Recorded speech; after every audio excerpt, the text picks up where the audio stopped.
भारत को विविधताओं का देश कहा जाता है। यहाँ पर 6 ऋतुएं होती हैं, लेकिन 6 ऋतुओं में से अब 3 ऋतुएं खत्म हो रही हैं। इनका क्या असर है, मानव पे क्या असर है, जानवर पर क्या असर है और किस तरीके का फसलों पर इसका क्या असर है, इसको जानने के लिए हमारे साथ मौजूद हैं सीएसए के कृषि मौसम वैज्ञानिक doctor S N Pandey ji. उनसे बात करते हैं। सर, ये बताइए, अगर मौजूदा वक्त की बात की जाए तो बसंत ऋतु का मौसम है, लेकिन बसंत ऋतु आई नहीं इस बार। देखिए, जिस तरह से पृथ्वी के तापमान बढ़ रहे हैं, जो हमने हमारे द्वारा जो कार्बन उत्सर्जन किया जा रहा है और ग्रीन हाउस गैसेज बढ़ रही हैं, उसकी वजह से जो पृथ्वी पर रहने के लायक तापमान होना चाहिए उससे अब 1.5 डिग्री तापमान बढ़ चुका है। उसका असर ये हो रहा है कि सबसे ज़्यादा उसका असर हमारी ह्यूमन हेल्थ पर हो रहा है। क्योंकि पहले क्या था, जब गर्मी जाती थी तो फिर सर्दी जाती थी, तो पहले हल्की सी एक वसंत ऋतु आती थी, वसंत ऋतु में पतझड़ होती थी और धीमे धीमे एक सिरहन वाली सर्दी दिन में ही बनी रहती थी। लेकिन अब ऐसा नहीं होता है। अब सर्दी गई तो तुरंत गर्मी आ गई, और गर्मी भी ऐसी आई कि फरवरी माह में करीब 52 साल बाद हमारे यहाँ क्या हुआ कि 9 तारीख को ही तापमान 30 डिग्री तक पहुँच गए। इस तरह के तापमान बढ़ना, और इसके बाद एक और चीज़ रही कि जो हमारा औसत तापमान होता है वो लगातार फरवरी माह में 3 से 4 डिग्री तक बढ़ गया। इससे क्या होता है कि ह्यूमन हेल्थ, एनिमल हेल्थ और क्रॉप्स के लिए ये बहुत ही नुकसानदायक होता है। हमने देखा हर घरों में लोग बीमार पड़ने लगे, और इसके बाद हमारी जो भी फसलें जिनमें मिल्किंग स्टेज थी और उनमें दाने पड़ रहे थे, उनमें भी नुकसान होने की संभावना बहुत अधिक बढ़ गई है।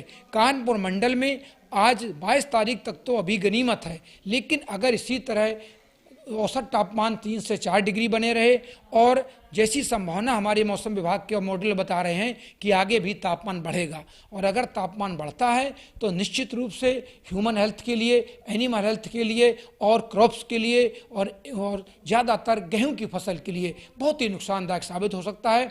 लेकिन पिछली बार मार्च में हुआ था और अब की बार ये स्थिति फरवरी में ही आ गई है। लगातार पृथ्वी का तापमान बढ़ रहा है, तो आने वाले साल किस तरीके से और ज़्यादा खतरनाक साबित हो सकते हैं? देखिए, जिस तरह से वैज्ञानिक लगातार आगाह कर रहे हैं और दुनिया के सारे बड़े बड़े देश इस जलवायु परिवर्तन के दंश को झेल रहे हैं। कहीं बहुत अधिक बारिश है, कहीं पे बिल्कुल सूखा है, कहीं बहुत अधिक बर्फबारी हो रही है और टेम्परेचर -50 तक चले गए हैं। ये सारी जो भी स्थितियाँ आ रही हैं, ये सारी हमारे, ये इनके कारक भी ह्यूमन है, क्योंकि हमारे द्वारा जो भी लाखों की संख्या में गाड़ियाँ हैं, कार्बन उत्सर्जन हो रहा है, उन पर कोई रोक टोक नहीं है, इंडस्ट्रीज लगा दी गई हैं।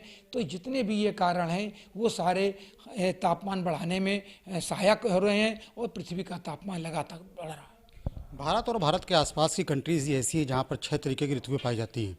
अब ये लगातार खत्म हो रही है। बाकी विदेशों में तो इसी तरीके से रहता है, कहीं बहुत ज़्यादा गर्मी, बहुत ज़्यादा सर्दी। हाँ, देखिए, जो हमारा भारत देश है और हमारा जो गंगा का मैदानी भाग है, जो दोआबा क्षेत्र कहलाता है, यहाँ पे लगातार 6 ऋतुएं होती थी: सर्दी, गर्मी, बरसात, हेमंत ऋतु, शिशिर ऋतु, बसंत ऋतु। और अब उसमें से जो हमारे 1 महीने वाली ऋतुएं होती थी, बसंत ऋतु गायब हो रही है, शिशिर ऋतु गायब हो रही, हेमंत ऋतु गायब हो रही है, क्योंकि एक्सट्रीम इवेंट्स हो रहे हैं। हो रहा है क्या कि बारिश हो रही है तो बहुत अधिक हो रही है, गर्मी पड़ रही है तो बहुत अधिक पड़ रही है, सर्दी पड़ रही है तो बहुत अधिक पड़ रही है। ये सारी चीज़ें हमारे जीवन के लिए बहुत ही आगे कष्टकारी होने वाली हैं, और ये खाद्यान्न संकट, विस्थापन का संकट और ह्यूमन हेल्थ पे बहुत बड़ा संकट आने वाले वर्षों में आने वाला है। तो जिस तरीके से पृथ्वी का तापमान लगातार बढ़ रहा है, उससे मौसम चक्र बिगड़ गया है और इसके चलते आने वाले दिनों में समस्याएं और ज़्यादा होने वाली हैं। फिलहाल लोगों का स्वास्थ्य गड़बड़ हो रहा है, फसल का स्वास्थ्य गड़बड़ हो रहा है, जानवर भी बीमार पड़ रहे हैं। कैमरामैन सुन शुक्ला के साथ श्याम तिवारी, जी मीडिया कानपुर।